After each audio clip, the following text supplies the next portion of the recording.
Ciao a tutti, mi trovo a Meana nel laboratorio di Totò Azzurri di Isili e vi voglio mostrare come nasce un cinto. Siete curiosi? Allora io, Benica di Conto.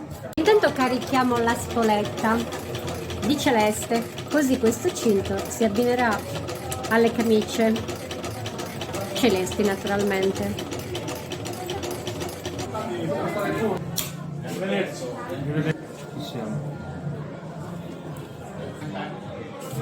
Guardate come nasce un vero cinto di vera pelle, non quelli bellini bellini ma in cartone pressato che si smontano dopo il primo uso.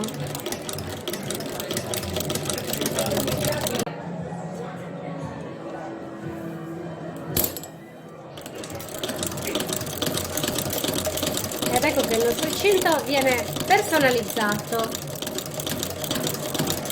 lentamente, perché tutti i lavori artigianali si realizzano piano piano. Questa è una macchina manuale, infatti da pedali, vedete?